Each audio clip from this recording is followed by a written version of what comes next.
My name is Armand Cole. I'm 77 years old, and I live right here in Savannah, Georgia. I worked as a telegrapher for Western Union for 35 years until I retired in 2008. My fingers still remember the Morse code from hitting that key so much. And we were like the social media of that time, you know? If you needed to send urgent news, you counted on us. But I didn't come here today to tell stories from my time at Western Union. What I'm going to share with you is something I've carried for nearly 10 years, something that changed my life forever. It's a story of betrayal, death, and a discovery that knocked the ground right out from under me, the kind of discovery you never imagine happening in your own family.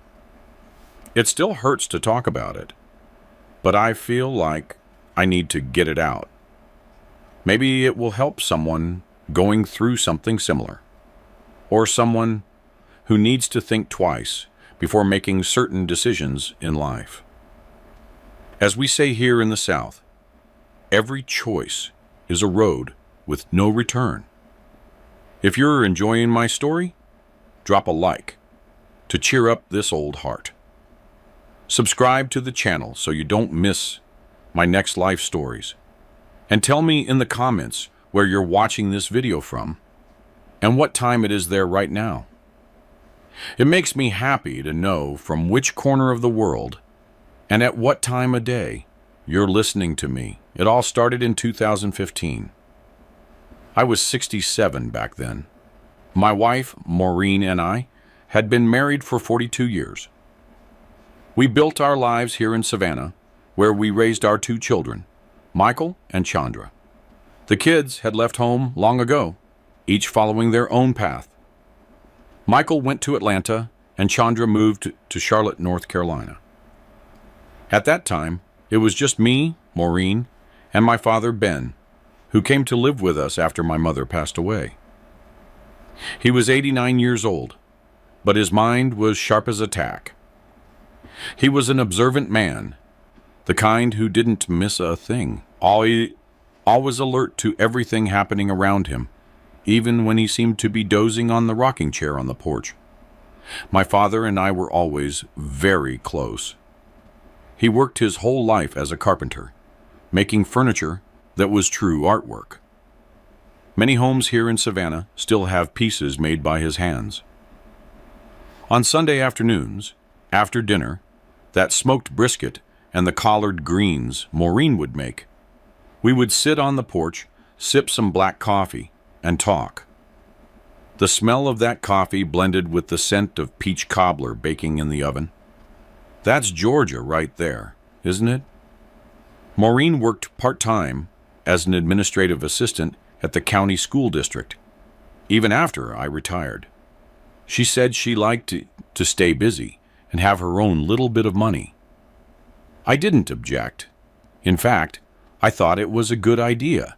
A woman should have her independence, right?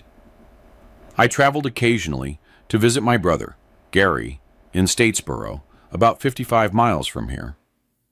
He was also getting on in years and had some health issues. Since he was the only close relative I had, I went there to help him out, stay a few days, and take him to the doctor. Maureen never joined me on those trips. She'd say someone needed to stay and look after Ben. And I, in my innocence, saw that as a thoughtful gesture on her part.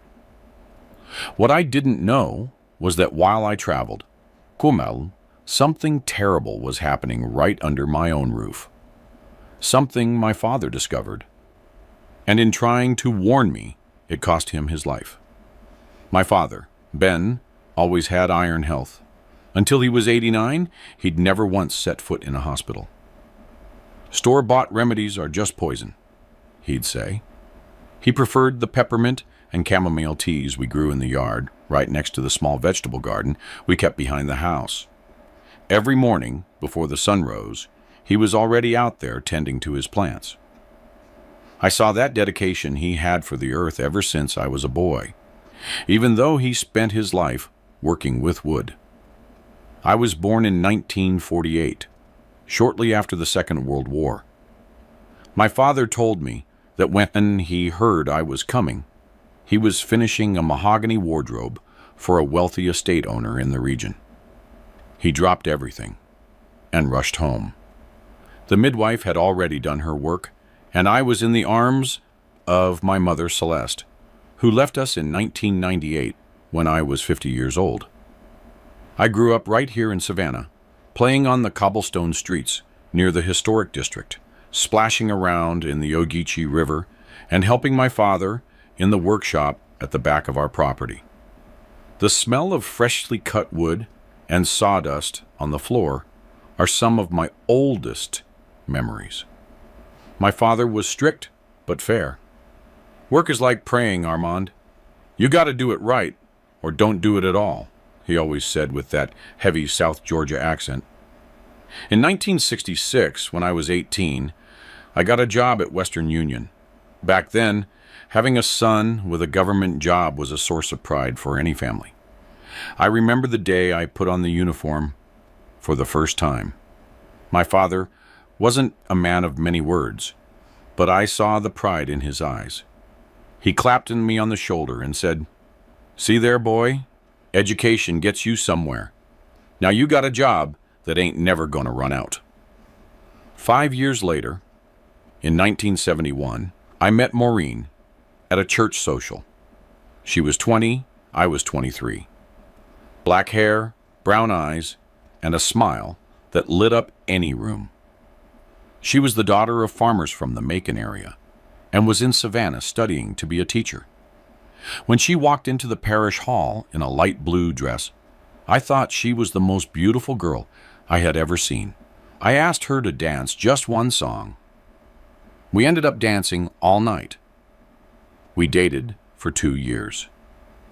And in 1973, at 25, I married Maureen in a simple ceremony at the First African Baptist Church. My father insisted on building all the furniture for our first house. The marital bed, the wardrobe, the kitchen table, the chairs, everything made with fine wood and a lot of love. "These pieces are gonna last longer than the two of y'all," he joked. And he was right. Some of those pieces are still in our house today. Our first child, Michael, was born in 1975, when I was 27. 2 years later, in 1977, Chandra arrived. Maureen stopped working for a while to dedicate herself to the children, but later went back to teaching part-time.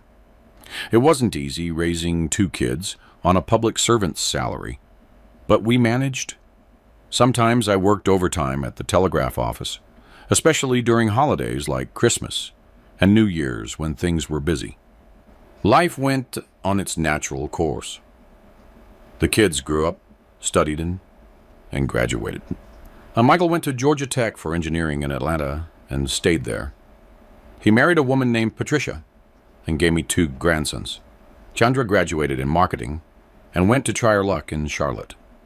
She also got married and had a daughter, my little granddaughter, Ana Lucia. In 1998, my mother passed away after a bout of pneumonia she couldn't overcome. It was a hard blow for all of us, especially my father. They had been partners for more than 50 years. I thought he wouldn't handle the loneliness. So, in 2000, when I was 52, I invited my father to live with us. Maureen didn't object. On the contrary, she always treated my father with affection and respect. At least, that's what I thought. The years went by. In 2008, at 60 years old, I retired from Western Union after 42 years of service. I thought I could finally enjoy my free time with Maureen, who was 57 at the time, take those trips we always postponed, visit the kids more often, see places beyond our beloved Georgia. But Maureen didn't want to retire with me. She said she was still too young, that she liked her job as an administrative assistant at the school district, and I respected that. Everyone has their own timeline, right? It was around 2012 when I was 64 that my brother Gary, who lived in Statesboro, started having health problems. He was 2 years younger than me, but diabetes had complicated his life. Since he was widowed and had no children, I started traveling frequently to help him. At first, they were short trips of 2 or 3 days. Then, as his health worsened, I'd stay a week, sometimes even 2. Maureen never accompanied me on those trips. "Someone has to stay and look after Ben," she'd say, and it made sense. My father was over 85, and despite his good health, it wasn't wise to leave him alone. I would leave Savannah with a heavy heart but a clear mind, knowing my wife was taking care of my old man. What I didn't know was that during my absences, my father was observing things that I, blindfolded by trust and love, would never imagine. Ben, with those keen eyes that seemed to miss nothing, was about to uncover a secret that would change our lives forever. In late 2014, when I was 66, my brother Gary took a turn for the worse. The doctors said the diabetes had affected his kidneys and he would need to start dialysis. That broke my heart, seeing my younger brother hooked up to machines 3 times a week. It was a very difficult time to cope with. The trips to Statesboro became more frequent. I would spend 2 weeks there, return to Savannah for 1 week, and soon have to go back. Maureen stayed home, caring for my father and working her job at the school. By that time, we had been married for over 40 years. The trust between us was something I considered unbreakable. At least, that's what I thought. It was January of 2015. I remember it well, because it was school vacation time when I began to notice something different about Maureen's behavior. She, who had never been overly concerned with appearance, started dressing up more, wearing different clothes and new perfumes. One day, I got home early from one of my trips. I'd managed to catch a ride with a buddy heading to Savannah, and I found her coming out of the shower, all perfumed, at a time when she should have been at work. "I got off early today," she explained, before I even asked a question. "I had a headache." I didn't suspect a thing at that moment. After all, after so many years together, you learn to trust, right? Maureen had always been a good wife, a good mother, hardworking, and honest. Why would I ever doubt her? That same week, I got a call from Gary. He was doing poorly again and needed me. I packed my bag quickly and told Maureen I'd have to stay in Statesboro for at least 2 weeks. "Don't worry about a thing here. Go take care of your brother," she said, kissing me on the forehead. "Your daddy and I will be fine." Before leaving, I went to say goodbye to my father. He was sitting on the porch in one of those rocking chairs he had made decades ago. Despite being 89, Ben still had an upright, dignified posture. His eyes, though slightly clouded by age, maintained that ever-observant shine. "I'm heading to Statesboro again, Dad. Gary is not doing well at all." He looked at me for a time that seemed too long. Then he said something I only understood much later. "Take care of your brother, son, but don't stay away too long. There are things going on here you need to know." I thought he was talking about his health or some issue with the house. I gave him a hug, promised to return soon, and left. I spent 2 difficult weeks in Statesboro. Gary had to be admitted to the hospital. Doctors talked about a possible amputation because of a foot wound that wouldn't heal. I slept at the hospital, only leaving to take a quick shower at his place and then returning. I called home every day to check on Maureen and my father. "Everything's fine here. Don't worry," Maureen always said. "Your daddy is doing great. Eating well. No problems at all." On one of those calls, I asked to talk to him. I was surprised when Maureen said he had gone to bed early, as it wasn't even 8 o'clock at night. My father always slept late. He liked to watch the late news and only went to bed after 10. The next day, I managed to speak to him. His voice was different, lower, as if he didn't want someone to overhear him. "Dad, is everything all right over there?" "Yeah, son, everything's fine," he answered. But he didn't sound fine. "When are you coming back?" "I think in about 3 days. Gary is getting better." There was a long pause. Then he said, "Get back soon, Armand. There are things I need to tell you personally." That conversation left me uneasy. I knew my father too well to not know something was bothering him. But what could it be? I tried calling a few more times in the following days, but whenever I asked to talk to him, Maureen would say he was sleeping, or in the bathroom, or had gone for a walk in the square. Finally, after almost 3 weeks, I was able to come home. Gary was better. He had narrowly escaped amputation for the time being and was returning to his house the next day. I took the bus from Statesboro to Savannah with a knot in my stomach. Those strange conversations with my father had me worried. I got home on a Wednesday around 2 in the afternoon. I was surprised to find the front door unlocked. Maureen was always careful about that. I walked in without making a sound, planning to surprise them. The house seemed empty. I called out. No one answered. I went to my father's room, thinking he might be sleeping. He wasn't there. The room was tidy, the bed made. I returned to the living room, confused. That's when I heard a noise coming from our bedroom at the end of the hall. A quiet laugh, then a murmur. I approached slowly, feeling my heart pound. The door was slightly ajar. When I peeked through the crack, I saw something I could never have imagined. Maureen, my wife of over 40 years, in the arms of another man. And it wasn't just any man. It was Roger Stone, my old friend, the owner of Stone's drugstore right here in Savannah, where I bought my father's medicine. I froze. The blood ran cold in my veins. I wanted to scream, to rush in and end it, but I couldn't move. It was as if my feet had taken root in the floor. I heard Maureen say, laughing, "He's not due back till tomorrow. We have the whole afternoon." That's when I felt a hand on my shoulder. I turned around, startled, and came face to face with my father. He put a finger to his lips, gesturing for silence, and pulled me outside onto the porch. His eyes were watering. "I wanted to spare you this, son," he said, his voice choked. "I've been seeing this happen for a while, but I wasn't sure.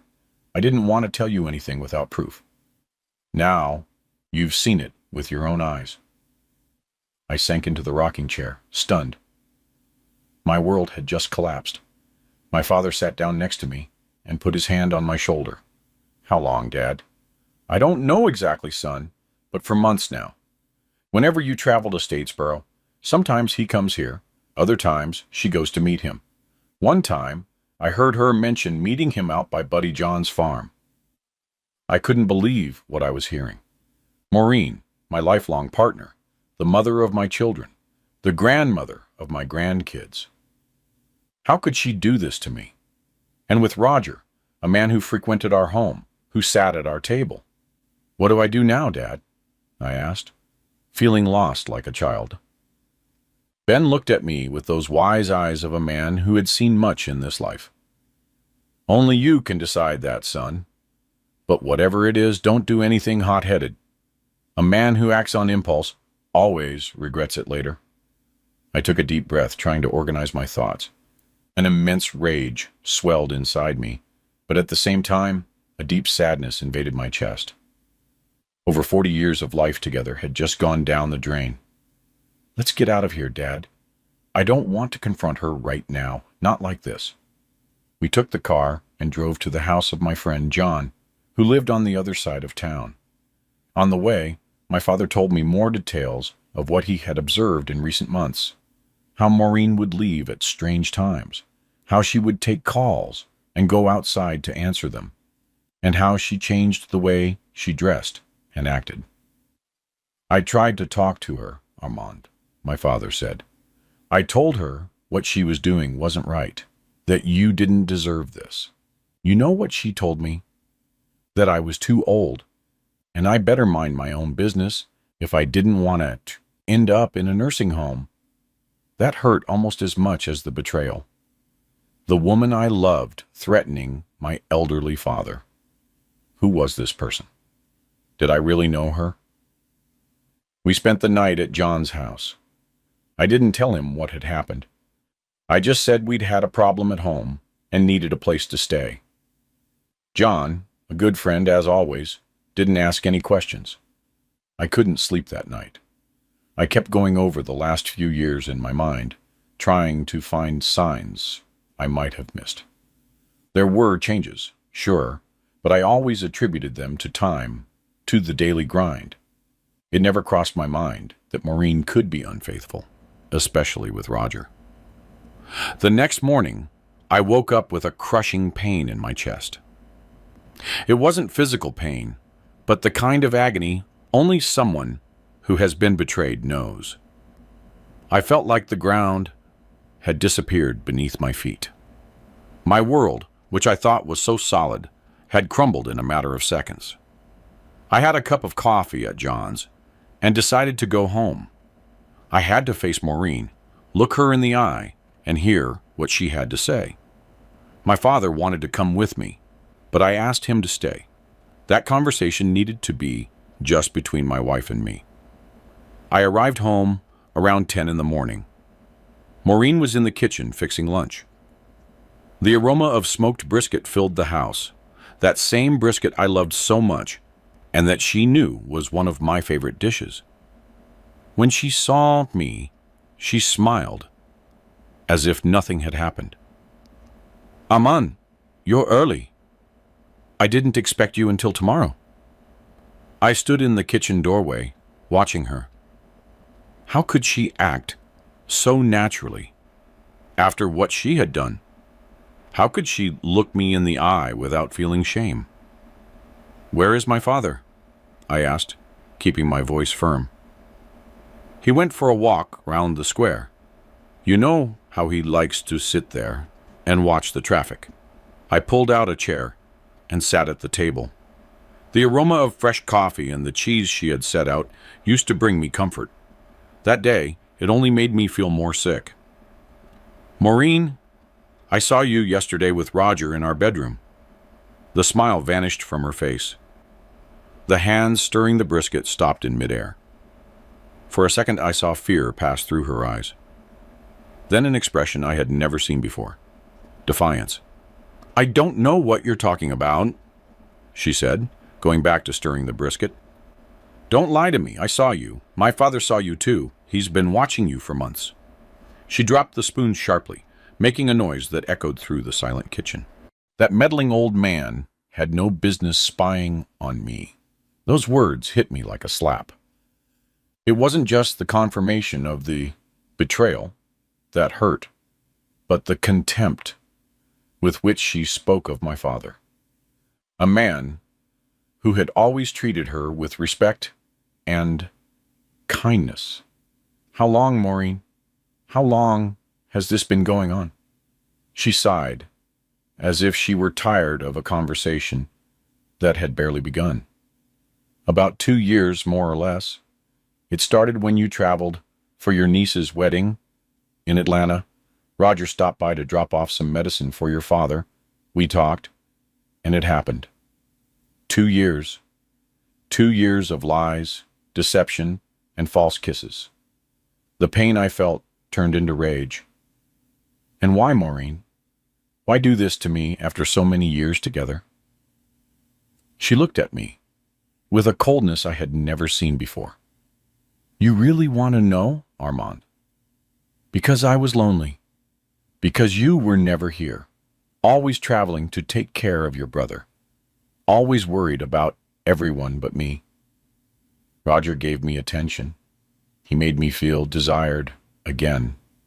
And that justifies betraying a marriage of over 40 years? Betraying the trust I put in you, turning our life into a lie? Life is too short to live with regrets, Armand. I did what I needed to do to feel alive again. Those words left me speechless. Who was this woman in front of me? She wasn't the Maureen I had built a life with, raised children with, and planned a peaceful old age with. And my father? Why threaten him?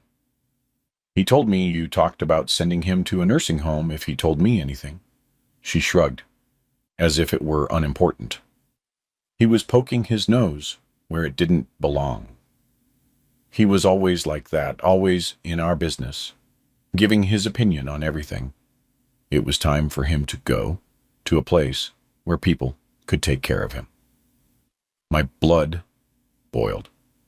My father, 89 years old, who always helped us, who built the furniture in our house with his own hands, who looked after our children when they were young, to be treated with such contempt. You have no right to talk about him like that. He is my father, and as long as I live, he's going to live with me. Maureen laughed, a dry, humorless sound. I don't know if you've noticed, Armand, but things have changed. You're not the one who decides everything in this house anymore. At that moment, I heard the front door open. It was my father, returning from his walk.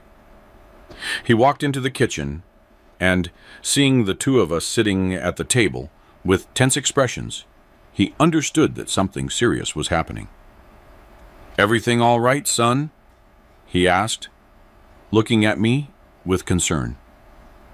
Before I could answer, Maureen stood up and pointed at him. "All right? Nothing is all right. And it's your fault, you old gossip. You didn't have to tell Armand what you saw or didn't see." My father, always so strong, seemed to shrink under her aggressive words. His wrinkled face showed profound sadness, and that broke my heart. "Stop it, Maureen," I shouted, hitting the table. "I will not allow you to talk to my father like that." She turned to me, her eyes full of fury. "Oh, you won't allow it. And what are you going to do? Hit me? Throw me out? This house is as much mine as it is yours, Armand, and I have the right to express how I feel." My father stepped closer, trying to calm things down. "Settle down, please. Let's talk quietly. We don't need to argue like this." Maureen turned on him, her face contorted with rage. "You shut up. You've done enough damage. If you had just kept your mouth shut, none of this would be happening." I saw my father grab his chest as if he'd been punched. His face, usually ruddy, suddenly paled. He staggered, leaning against the wall. "Dad!" I cried, getting up quickly to hold him. He tried to speak, but the words wouldn't come out. His eyes showed panic, and his breathing became shallow and ragged. "He's having a heart attack," I yelled at Maureen. "Call an ambulance now!" She stood there, staring at the scene with an expression I couldn't decipher. "Maureen! The ambulance now!" She picked up the phone, dialed the number, and spoke briefly to someone on the other end. Then she hung up and said, "They're coming, but it's going to take about 30 minutes. The Savannah ambulance is in maintenance. One has to come from a different county." I helped my father sit down. He was covered in cold sweat, his breathing increasingly difficult. I found a glass of water and helped him drink. Maureen continued to stand, watching, doing nothing to help. "I'm going to ask the neighbor for help," I said. "John has a car. He can get us to the hospital faster than the ambulance." As I turned to leave, my father grabbed my arm with surprising strength for someone in his condition. "Don't leave me alone with her," he managed to gasp out. I looked at Maureen, confused. Why would my father be so afraid to be alone with her? She noticed my stare and shrugged as if my father's fear was absurd. "He's delirious, Armand. Go get help already." Something in the tone of her voice made me hesitate. Something was wrong here, very wrong. Maureen, what did you do? She looked away. I don't know what you're talking about. Just go get help. I took out my cell phone and called John. I explained the situation, and he promised to arrive in 5 minutes. Meanwhile, I stayed by my father's side, holding his hand and trying to calm him. Maureen left the kitchen, saying she was going to get his documents to take to the hospital. John arrived quickly, as promised. Together, we carried my father to the car. Maureen got in too, sitting in the front seat while I stayed in the back with my father. Throughout the ride to the hospital, which was about 15 minutes from our house, my heart pounded wildly. I prayed silently that it wasn't too late. At the hospital, the medical team acted quickly. They took my father to the emergency room while I filled out the admission forms. Maureen remained sitting in the waiting room, checking her phone, seemingly oblivious to the drama we were living. After almost an hour, the doctor came to talk to me. Dr. Clarkson, who had known our family for years, had a grave expression on his face. Armand, your father suffered an acute myocardial infarction. We managed to stabilize him, but the situation is very serious. He's 89 years old. His heart is very weak. We're moving him to the ICU and monitoring him closely, but I need you to be prepared. The next 24 hours are crucial. I felt my eyes well up with tears. The thought of losing my father was unbearable. Can I see him? I asked, my voice cracking. Yes, but only for 5 minutes. He needs to rest.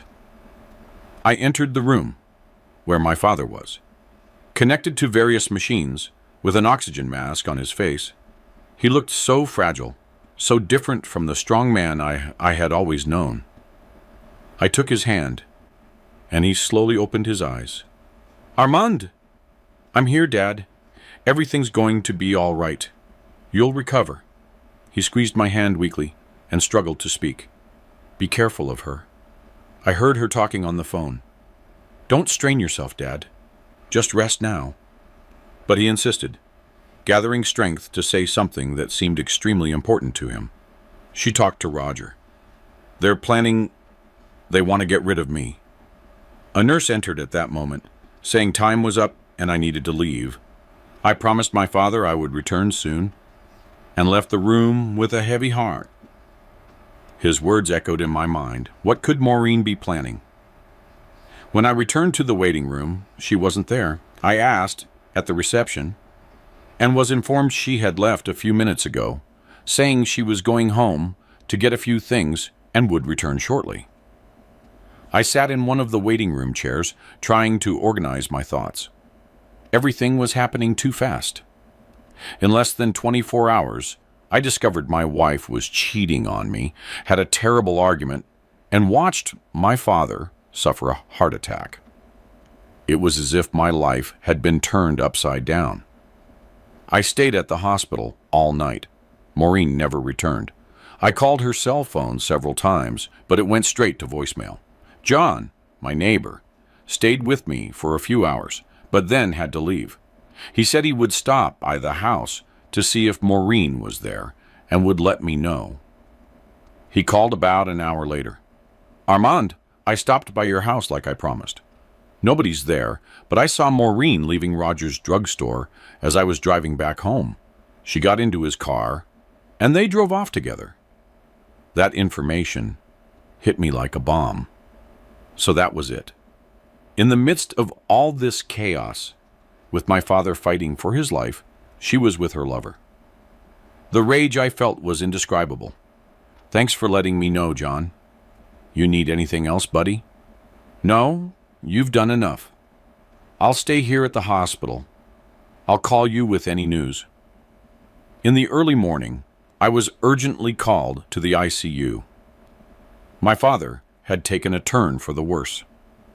The doctors said his heart was too weak and that they were doing everything possible. But I should prepare for the worst. I spent the night by his side watching him fight for his life, connected to so many machines. Day broke, and Maureen still hadn't appeared or answered my calls. Around 10 in the morning, my father's heart monitor began beeping frantically. The medical team rushed into the room, telling me to step outside. I stayed outside, praying like I had never prayed before. After what seemed like an eternity, Dr. Clarkson came out of the room with an expression that told me everything, even before he opened his mouth. "I'm so sorry, Armand. We did everything we could, but his heart didn't hold up."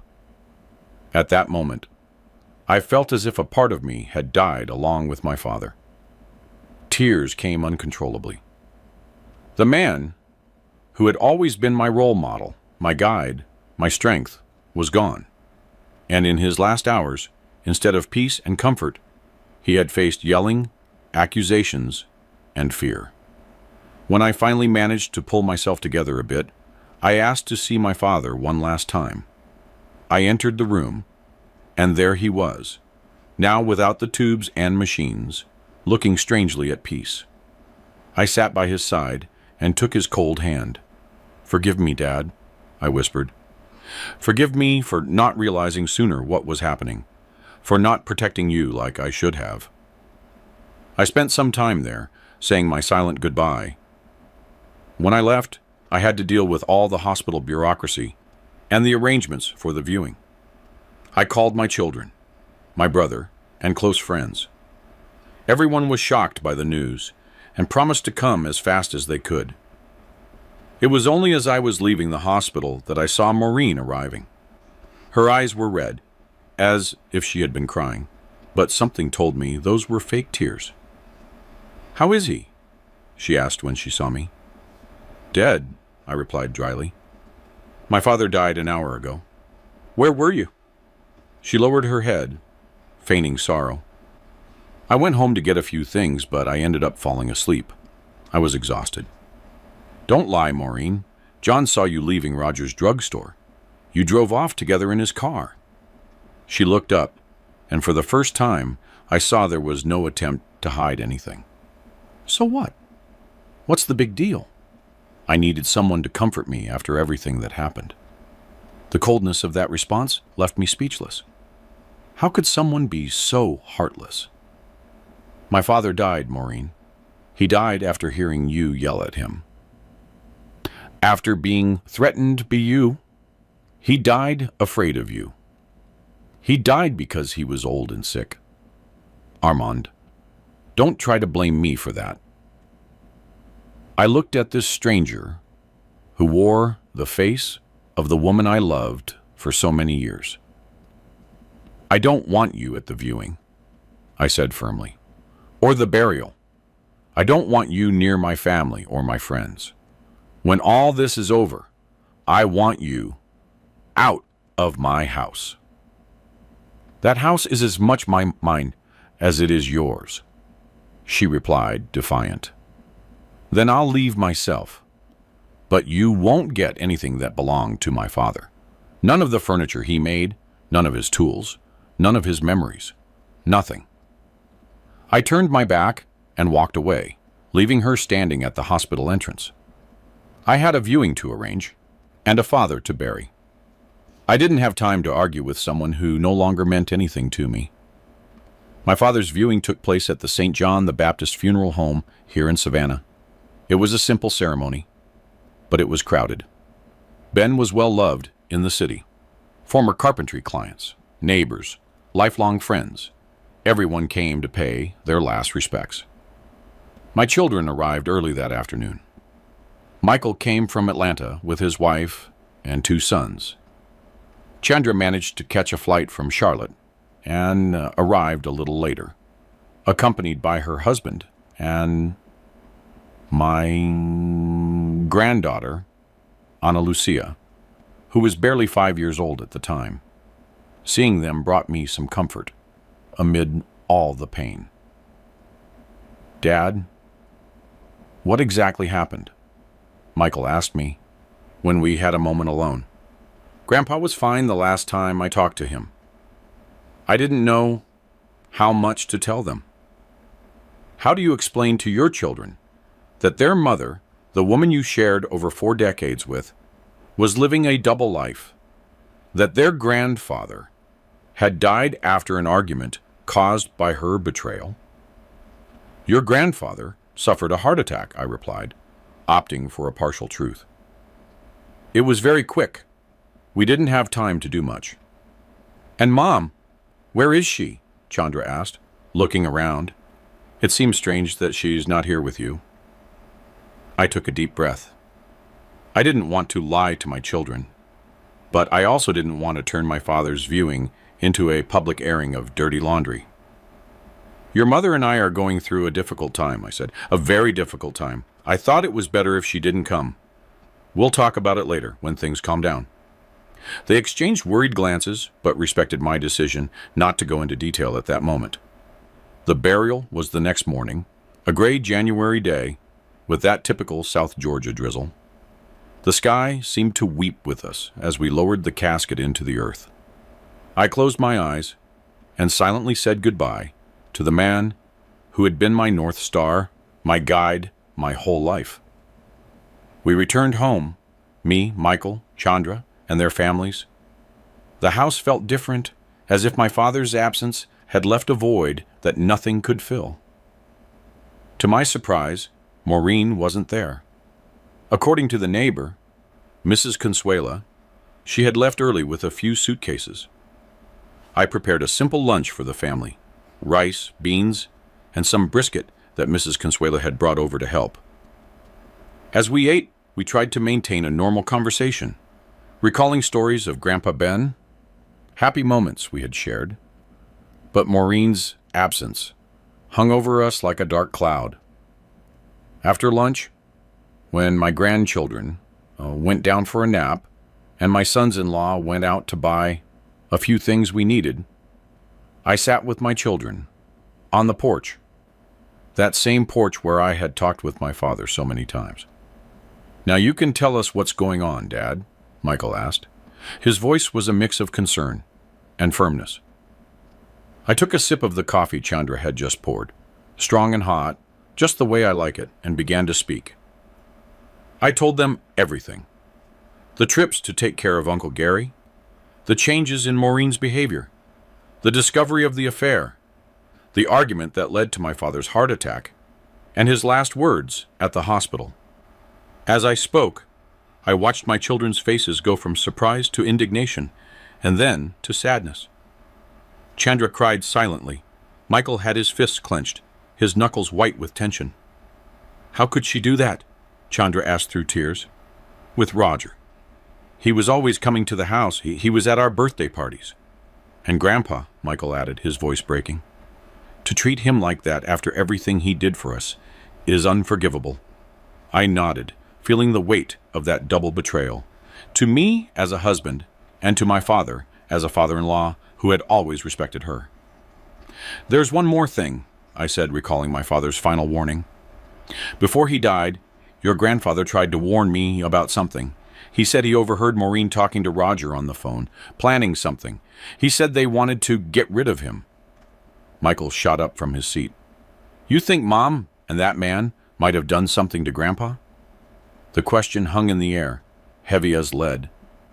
It was a terrible suspicion, something I myself hesitated to consider. I don't know, I answered honestly. Your grandfather was very weak, speaking with difficulty. It might have just been his fear, the shock of the argument. But what, Dad? Chandra asked, wiping her tears. The doctor said the heart attack was natural, caused by age and the stress of the situation. But some things don't add up. Your grandfather always had iron health. He never had heart problems before. And the way your mother acted afterward, leaving to go off with Roger while your grandfather was dying in the hospital. We fell silent for a moment, each lost in our own thoughts. It was too serious an accusation to make without proof. Maureen was many things. A cheat, a liar, cruel in her words. But was she capable of something so terrible? of contributing directly or indirectly to my father's death? We need to investigate this, Michael finally said, a clear determination in his voice. If there's any chance at all that Grandpa's death wasn't natural, we have to find out. Where do we start? I asked. In Grandpa's room, Chandra suggested. Let's see if we can find anything that might give us clues about what he heard. We went to the room my father had occupied. It was a simple room, with a twin bed, an antique wardrobe he had built himself, a nightstand, and an armchair in the corner. On the wall were a few black and white photographs. Him as a young man with my mother, him with me when I was a child, him with the grandchildren when they were small. We started searching. We didn't know exactly what we were looking for, but we checked every drawer, every corner. It was Chandra who found a small notepad under the mattress. Look at this, Dad, she said, flipping through the notebook. Their dates, times, names. I took the notepad and started reading. They were notes written in my father's shaky hand. He had recorded with military precision the dates and times Maureen left the house when I was traveling, and when Roger came to visit her. He even wrote down partial conversations he had overheard. October 9, 2014, 3:30 p.m. She left right after Armand called to say he would stay a few more days in Statesboro. Came back at 7:45 p.m., smelling of different perfume. October 17, 2014, 2 p.m. Roger came by to deliver medicine. Stayed over 2 hours. Heard laughter in her room. November 2, 2014, 10 o'clock. Phone call. He'll be gone for at least a week. We can meet every day. Didn't hear who she was talking to, but I'm sure it was about Armand. The notes continued page after page, detailing an affair that had been going on much longer than Maureen had admitted. It wasn't just 2 years, but almost 4, according to my father's records. And the worst part, the last few entries were much more disturbing. January 12, 2015, 11 o'clock. I heard her on the phone. I can't take this old man anymore. He knows everything. He's always watching me. If he tells Armand, it's over for us. I'm scared of what she might do. January 14, 2015, 4 o'clock. Tried taking that medicine with the strange taste. I pretended to take it, but I threw it away when she wasn't looking. My stomach has been upset since the last time I took it. The very last entry, dated January 15th, 2015, the day before the heart attack, chilled me to the bone. I overheard her talking. If he just died, it would be better for all of us. We could be together for real. Armand would sell the house. He surely wouldn't want to stay here with so many memories. I'm scared. Needed to talk to Armand when he gets back tomorrow. I looked at my children, who had read over my shoulder. The shock was stamped on their faces. My God, Chandra whispered. Do you think they were poisoning Grandpa? I don't know, I replied, feeling a chill run down my spine. But these notes show he was suspicious. He was afraid. And it matches what he tried to tell me at the hospital.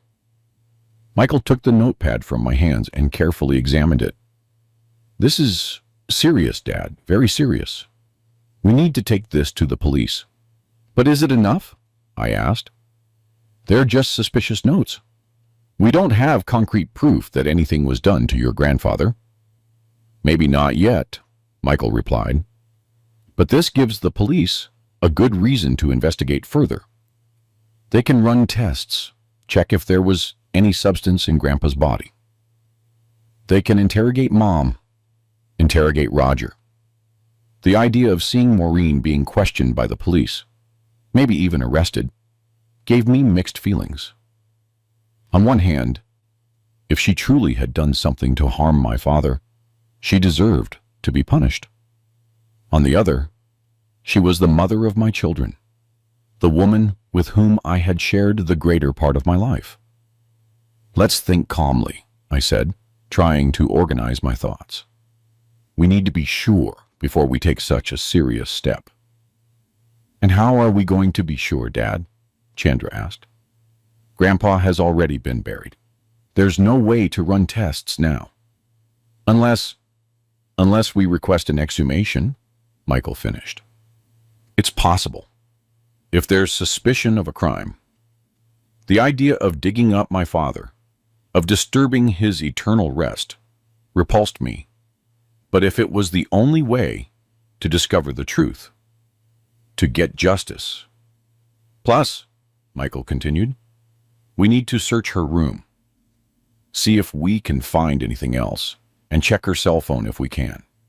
There might be messages, calls that confirm what Grandpa wrote. At that moment, we heard a noise in the living room. Someone had entered the house. I quickly put the notepad in my pocket and we left the room. To our surprise, it was Maureen. She was standing at the living room entrance, looking at us with an expression that was hard to decipher. My children, all together, she said, opening her arms as if expecting hugs that didn't come. I missed you so much. Michael and Chandra stayed where they were, their faces serious, their eyes cold. The tension in the room was so thick, you could cut it with a knife. Where were you, Mom? Chandra asked, her voice harder than I had ever heard her use with Maureen. I needed some time alone, she replied, visibly uncomfortable with the cold reception. Your grandfather's death hit me hard, and with everything else that happened before? Everything else that happened before? Michael repeated, taking a step forward. Are you talking about when Dad discovered you were cheating all on him with Roger? Or when you yelled at Grandpa, causing his heart attack? Maureen paled. She looked at me, then at the children, and understood they knew everything. Your father told you his version, apparently, she said, trying to regain her composure. But there are always two sides to a story. And what's your side, Mom? Chandra asked, tears welling up in her eyes again. What's your explanation for cheating on Dad after over 40 years of marriage? For treating Grandpa, who was always so good to you, like he was a nuisance? Maureen sighed and sat on the sofa as if her legs could no longer support her. You're young. You don't understand. Life isn't as simple, as black and white as it seems. Your father was always traveling, leaving me alone to care for the house and his father. Roger gave me attention. He made me feel alive again. And that justifies what you did? Michael asked, clear indignation in his voice. It justifies hurting Dad that way? It justifies being cruel to Grandpa? She didn't answer directly, looking away. As for your grandfather, I never wanted him to die. It was a tragic accident, a terrible coincidence. He interfered too much in my life, it's true, but I never wished him harm. Something in the way she said this, in the forced tone, in the gaze that wouldn't meet ours, made me doubt every word. It was as if every sentence was carefully constructed, rehearsed. And where were you the night my father died? I asked, watching her closely. When you left the hospital and didn't come back? She hesitated for a moment, as if choosing her words. I was confused, upset. I went to a friend's house. I needed to talk to someone. What friend? I asked, knowing full well it was a lie. You don't know her. She's a colleague from the school. John saw you leaving Roger's drugstore? I said, exposing the lie. You drove off in his car together. She closed her eyes for a moment. visibly annoyed at being caught in the lie. Fine. I went to see Roger. I needed comfort. Someone who understood me. While my father was dying in the hospital, I completed, unable to hide the bitterness in my voice. A heavy silence fell over the living room. No one knew what to say after that. It was Michael who finally broke the silence. Mom, we're going to ask you directly. Did you do anything to harm Grandpa's health? Did you or Roger give him something? Some medicine? Some substance that might have contributed to the heart attack? Maureen's face contorted in an expression of shock, or what seemed like a very well-acted performance. How can you ask something like that? I would never hurt your grandfather. Never. Then you wouldn't mind if we requested an exhumation? Chandra said, her tone firm despite the tears. To be sure, there was nothing strange, no substance in his body. Maureen jumped her up, her face now red with fury. You're crazy. You want to dig up your grandfather based on absurd suspicions? What kind of children are you, accusing your own mother of something so horrible? The exaggerated reaction only increased our suspicions. If she had nothing to fear, why object so vehemently to the idea? If there's nothing to hide, there's no reason to worry, Michael said calmly. It would be a way to close the matter, to prove that our suspicions are unfounded. Maureen looked at each of us as if we were strangers, not the family she had built. This is absurd. You can't do this. Actually, we can, I said, feeling a determination I didn't know I had. If there's suspicion of a crime, the police can order an exhumation, and we have grounds to suspect. I took the notepad from my pocket and showed it to her. Her face lost color when she recognized the small, black-covered book. Where did you find that? She asked, her voice almost inaudible. In my father's room, under the mattress. He recorded everything, Maureen. Your outings, your phone conversations, even your threats. And most importantly, he wrote that the medicine you gave him had a strange taste, that he felt sick after taking it. She reached out, trying to grab the notepad, but I pulled it away. Give me that. Those are the ramblings of a senile old man. They don't mean anything. My father wasn't senile? I retorted, the rage growing inside me. He had a clearer mind than most people half his age, and if he wrote this, it's because he had reason to suspect. Maureen looked cornered, like an animal trapped in a cage. Her eyes darted from me to the notepad, to my children, and back to me. I'm taking this to the police, I continued, along with a formal request for an exhumation. We are going to find out the truth, Maureen, no matter what it takes.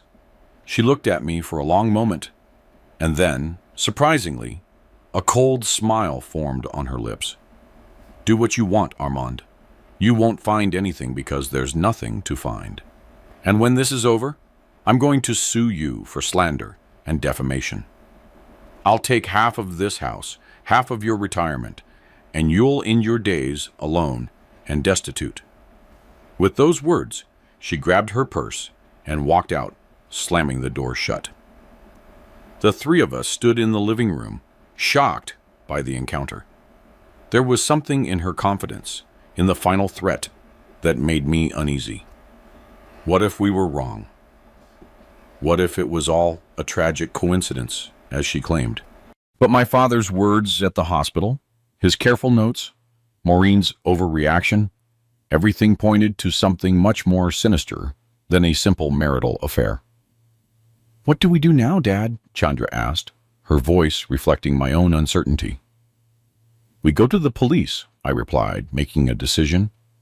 We're going to show them your grandfather's notes and ask for an investigation. We'll leave it in their hands to decide if there's grounds for an exhumation or not. Michael nodded, putting his hand on my shoulder in a gesture of support. "We're with you, Dad, all the way." The next morning, Michael, Chandra, and I went to the Savannah Police Department precinct. It felt strange to enter that place where, in 67 years of life, I had never needed to set foot. The precinct was in an old building near the central square, with peeling paint and a ceiling fan that spun sluggishly, barely managing to alleviate the heat of that Georgian January. We were attended by Detective Sergeant Paul Ramirez, a man in his 50s with graying hair and a tired but attentive gaze. My son, Michael, being a lawyer, took the lead in the conversation, explaining the situation. The discovery of the infidelity, the heated argument, my father's heart attack, and most importantly, the notepad we found. The detective listened to everything with a serious expression, taking occasional notes. When Michael finished, he took the notepad and examined it carefully, page by page. "This is very serious," he finally said, taking off his glasses and rubbing his eyes. "If what's written here is true, we have indications that your wife and her lover may have attempted to poison your father, or at least contributed to the deterioration of his health." "Is it enough for an investigation?" I asked, anxious. "It's a start," he replied. "We need more evidence. But yes, I'm going to assign an investigator to the case. We'll interrogate your wife and the pharmacist. We'll check if there are records of suspicious substance purchases." "And what about the exhumation?" Michael asked. "Would it be possible to determine if there was any toxic substance in my grandfather's body?" The detective sighed and leaning back in his chair. "An exhumation is a complex procedure, Mr. Cole. It requires a judge's authorization, and it's only granted when there are strong indications of a crime. This notepad is important evidence, but we need more. Furthermore, depending on the substance used and the time elapsed, it can be difficult to detect." "How long ago was your father buried?" he asked, turning to me. 2 days, I replied. "That's good. The less time, the greater the chances of finding evidence. I'm going to start the process today, but I can't promise the exhumation will be authorized." We left the precinct with mixed feelings.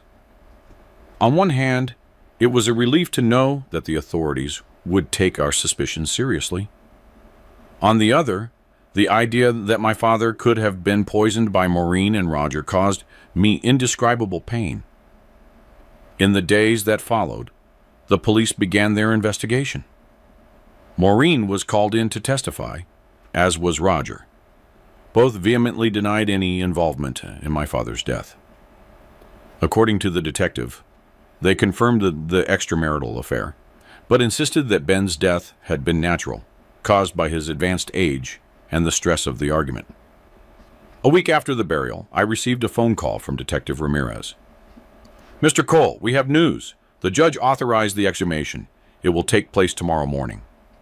My heart raced. It was what we had hoped for. But now that it was about to happen, I felt a mixture of anxiety and dread. Michael and Chandra decided to stay a few more days in Savannah, postponing their return home to follow the investigation's development. The next morning, we headed to the cemetery. It was a clear day, the sky an intense blue that contrasted cruelly with the somber nature of what we were about to witness. The police were already there, along with a medical examiner and the cemetery workers. A few curious onlookers gathered at a distance, drawn by the unusual activity. The procedure was carried out with respect and efficiency. I couldn't bear to witness the moment they opened the casket. I waited at a respectful distance with my children. After a few hours, the detective came to inform us that the body had been taken to the GBI crime lab in Atlanta, where more detailed tests would be carried out. "How long will it take to get the results?" I asked. "It's hard to say precisely," he replied. "A few days, maybe a week, depending on the type of examination they need to do. That week of waiting was one of the hardest of my life.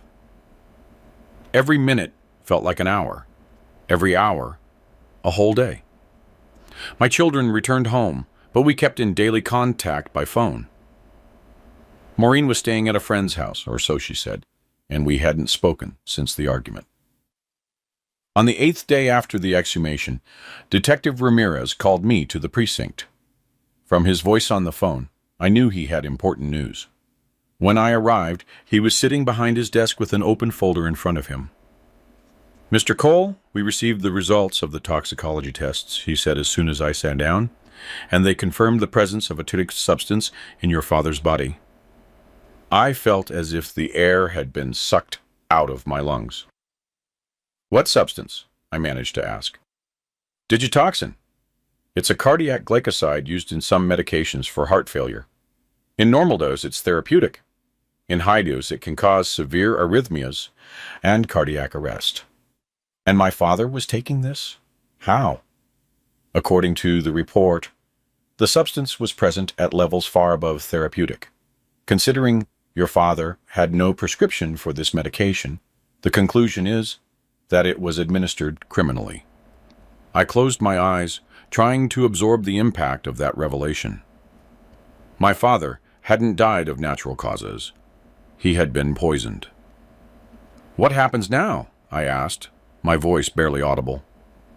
"We are going to issue arrest warrants for your wife and for Roger Stone." Analysis of his pharmacy records showed that digitoxin was purchased in recent months without the corresponding medical prescription. Furthermore, we found traces of the substance in some of the medicine bottles at your house, probably the same ones your father mentioned in his notes. All of it seemed unreal, like a nightmare I couldn't wake up from. Maureen, the mother of my children, the woman I shared over 4 decades with, had deliberately poisoned my father. The betrayal was already difficult to accept, but this was monstrous. "When are you going to arrest them?" I asked. "We're organizing the operation right now. It should happen later today." I left the precinct and walked aimlessly through the streets of Savannah. My head was a whirlwind of thoughts and emotions. How had we reached this point? How did I not realize what was happening right under my nose? How many lives had been destroyed because of this terrible betrayal? I called my children and told them the news. They were as shocked as I was. Chandra cried over the phone, unable to believe that her own mother could do something so terrible. Michael, always more practical, promised to come back immediately to support me during what was to come. That same afternoon, Maureen and Roger were arrested. The news spread quickly through the small city, causing an unprecedented scandal. Pharmacist and lover poison elderly man to claim inheritance, the local newspapers blared. It was humiliating to see my private life exposed that way, but even more humiliating to know I had been deceived for so long. In the following days, more details emerged. During interrogations, Roger eventually confessed. According to him, the plan had been Maureen's idea. She wanted to get rid of my father, who was discovering their affair, and then convince me to sell the house and move to Atlanta to be closer to the grandchildren. With the money from the sale, they planned to open a bigger pharmacy in another city where no one knew them and start a new life together. Digitoxin had been chosen because in small, continuous doses, it would cause symptoms easily confused with common health issues in the elderly: dizziness, confusion, loss of appetite, and the idea was to gradually deteriorate my father's health so that his death would seem natural when it finally occurred. But my father, suspicious, had started discarding the medication Maureen gave him. Realizing this, they increased the dose, which ultimately caused the fatal heart attack. These revelations left me devastated. How had Maureen, once a loving wife, and dedicated mother transformed into someone capable of such a heinous crime?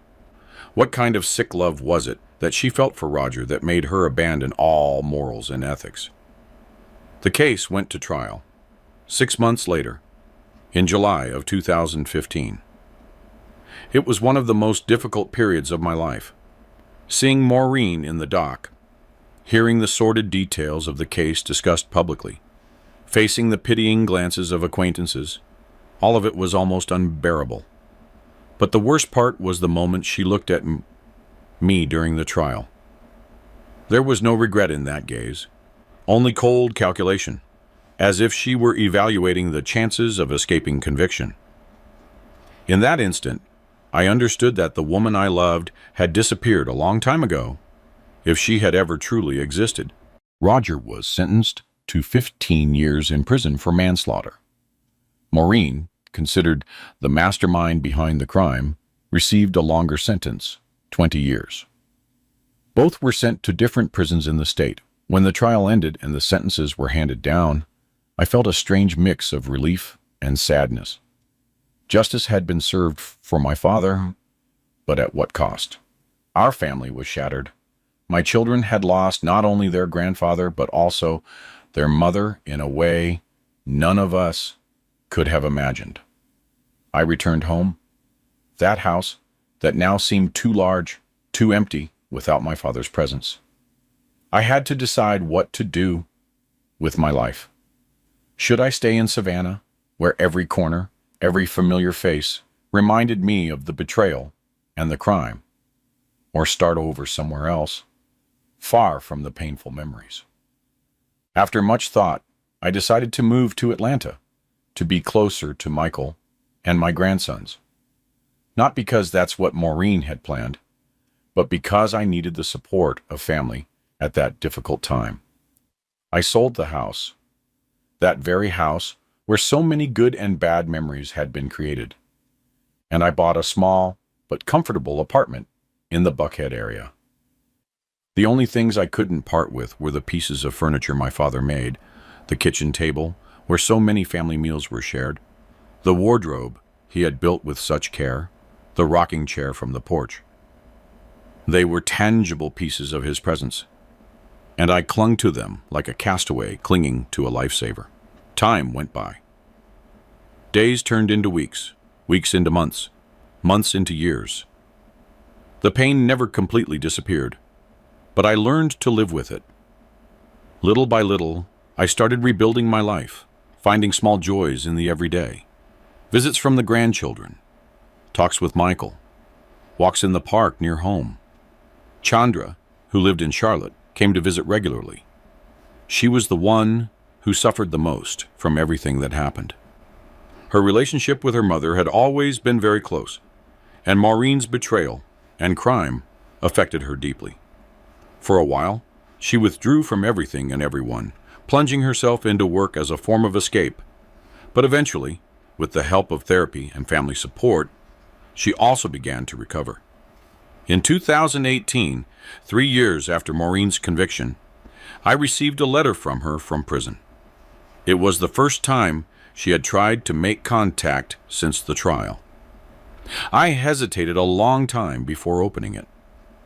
Part of me wanted to tear it up, unread, to maintain the distance that had cost me so much to build. But another part, the one that still held memories of the good times, was curious about what she would have to say after so long. I finally decided to read it. The letter was short but impactful. Armand, I know you'll probably tear this letter up as soon as you see my name, and I can't blame you for that. What I did is unforgivable. I don't expect your forgiveness, nor do I deserve it. I'm writing because I finally understood the magnitude of the harm I caused, not just to you and our children, but also to your father, a man who never did me any wrong. Therapy here at the penitentiary has helped me to clearly see the monster I became. Roger manipulated me. He made me believe that what we had was true love, but it wasn't. It was obsession. It was madness. He used me for his own ends, and I let him because I was bored, because I wanted excitement, because I let the worst part of me take over. I'm not trying to minimize my guilt. I made terrible decisions, and now I'm paying for them. I just wanted you to know that I am more sorry than words can express. If someday you can find in your heart not forgiveness, but perhaps a little peace, I'll know I'm not completely broken. Maureen. I read and reread that letter several times. I didn't know how to feel. Was that remorse genuine, or just another manipulation? I decided not to respond. I wasn't ready yet to open that door, to let Maureen back into my life, even if only through written words. I showed the letter to my children. Chandra cried upon reading it. For her, it was a small comfort to know her mother showed some remorse. Michael was more skeptical, thinking it was just an attempt by Maureen to improve her situation in prison, perhaps hoping for a reduction in her sentence. I put the letter away in a drawer and tried not to think too much about it. I had a life to live, and I didn't want the past to continue defining my present and future. In late 2019, I received another shocking piece of news. Roger had been found dead in prison. Apparently, other inmates discovered the nature of his crime, poisoning an elderly man, and took justice into their own hands. I felt no joy at the news, but I couldn't feel pity either, just a strange sense that a cycle had closed. A few months later, in March of 2020, the world turned upside down with the arrival of the COVID-19 pandemic. Suddenly, we were all confined to our homes, fearful for our lives and the lives of those we loved. It was a difficult period, especially for someone my age, considered high risk. I spent the pandemic alone in my apartment, with occasional visits from my children, always taking necessary precautions. It was during this time of forced isolation that I began to reflect more deeply on everything that had happened in recent years. The betrayal, my father's death, the trial, Maureen's imprisonment, Roger's death. It seemed like material for one of those soap operas, not real life. Certainly not my life, which until then had been so ordinary, so predictable. On one of those nights of reflection, sitting in the rocking chair my father had made, I decided it was time to finally make peace with the past. Not for Maureen, but for myself. The hatred and resentment I carried were consuming me, preventing me from truly moving forward. I took a pen and paper and began to write a response to the letter I had received 2 years earlier. I didn't know if Maureen was still in the same place, if she would receive my letter, or even if she still cared what I had to say, but I needed to put those words on paper, to externalize the feelings I had suppressed for so long. Maureen, it took me a long time to be able to write this letter, not because I didn't know what to say, but because I didn't know if I wanted to say anything at all. What you and Roger did destroyed not only my father's life, but our family as well. Our children lost the grandfather they loved, and in a way, they lost their mother too. I lost my father and the woman I thought I knew. I don't know if your remorse is genuine. Maybe it is, maybe it isn't. It's not for me to judge. What I do know is that carrying this hatred toward you has only done me harm. So, not for you, but for myself. I am trying to find a path toward peace. I can't say that I forgive you. Some things are beyond forgiveness, but I can say that I no longer wish you suffering. I hope you find some form of redemption, of making peace with yourself. I don't intend to maintain contact or visit you. This letter is an ending, not a beginning. It's just my way of saying that I am moving on. Armand. I mailed the letter the following week. I never knew if it reached Maureen's hands, as I never received a reply. But that didn't matter. The important thing was that I had said what I needed to say. I had put an end to that story. In 2022, I received the news of Maureen's passing from complications of diabetes. When Chandra asked me how I felt, I answered sincerely, "I'm at peace. I hope she is too." We held a small family gathering. Afterward, I cooked a meal with the dishes my children and grandchildren enjoyed the most: corn pozole, brisket, chili, red rice, and for dessert, pecan pie with fresh cream. We ate together, sharing memories. It was our way of reaffirming that, despite everything, we were still family. In 2023, I visited Savannah for the first time since I moved.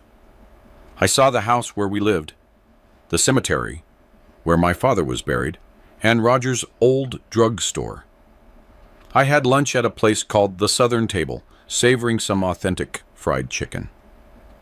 I visited my father's former carpentry shop, now a clothing store. The young salesperson commented that she had heard about a famous carpentry shop that used to operate there. It was my father's, Ben Cole, I told her proudly. He was an artist with wood, and a very good man, too.